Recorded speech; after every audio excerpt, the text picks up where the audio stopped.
कोणाचे नोकरीमध्ये ऑफिसमध्ये बॉस सोबत काहीतरी कन्फ्लिक्ट चालत असतील, घरात काही भांडण चालत असतील, त्यांचे काय मानसिकता आहे तुम्हाला लक्षात ठेवावा लागेल. सगळे गेहूं एकासारखे गुंज ते पिसता येत नाही.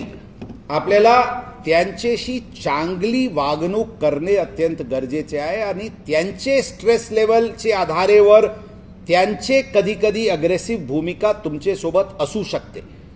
तुम्ही जर जबाबदारीने वागले तर कधी कधी एक कदम शेरला पण मागे घ्यावा लागते.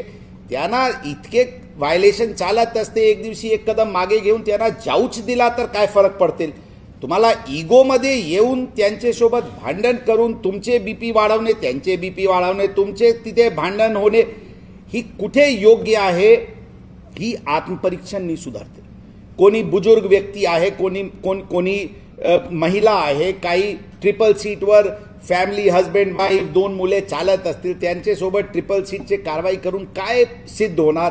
ट्रिपल सीट जे कानाला वेगवेगळे प्रकारचे बाली घालून ट्रिपल सीट बाल वेगवेगळे प्रकारे काटून ते हिरो सारखे रस्त्यावर चालत आहे. त्यांना तुमची दणका जरी पडली तर एक वेळा दणकामध्ये दणका नको देवा, लेकिन त्यांना थोडा तर ते केले तर समजतो. परंतु फॅमिली वगैरे आता मी बघितले परवाची एक व्हिडिओ. तुम्ही एका कॉन्स्टेबल, एका व्यक्ती और उसके पीछे बैठा, त्याचे मागे बसलेले एक त्यांचे वडील असतील किंवा सिनियर सिटीजन होता, त्या कर्मचारी त्या व्यक्तीसोबत भांडण करून हाताने मारून त्यांचे मोबाईल फेक. काय सिद्ध होते तुम्ही सांगा बघा. आणि त्याच्यानंतर उत्तर ट्रॅफिक चौकीचे इंचार्जचे आला.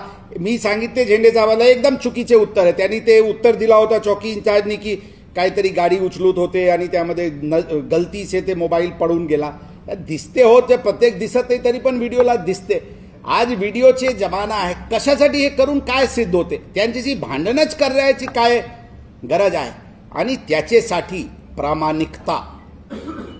रस्त्यावर जर आम्ही प्रामाणिक नाही राहिलो तर आम्हाला खाकी वर्दी पहनून रस्त्यावर उतरण्याची 1% पण मॉरल आणि एथिकल अधिकार नाही आहे. हे आपल्याला लक्षात ठेवावं लागेल.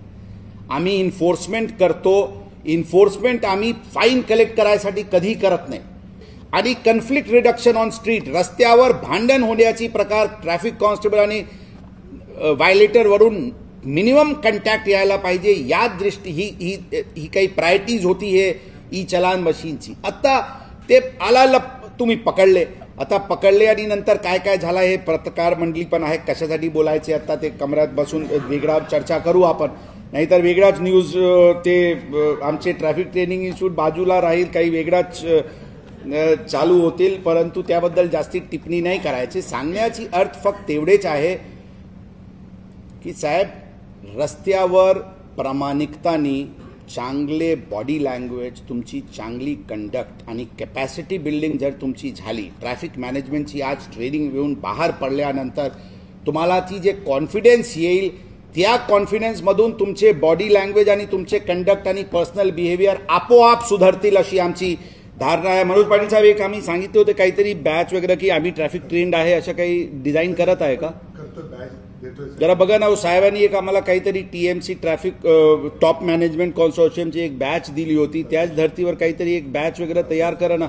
ज्यांचे ट्रॅफिक ट्रेनिंग झाला काहीतरी बॅच किंवा काही एक COP 24ला काही दिलेली आहे, तर तशा आम्ही ट्रॅफिक ट्रेंड आहे असं काहीतरी बघून घ्या ना, विचार करा. तर या दृष्टिकोनातून ट्रॅफिक म्हणजे भरपूर गोष्टी आम्ही सांगितल्या आणि आपल्याला प्रोफेशनल इनपुट्स भेटलेलेच असतील.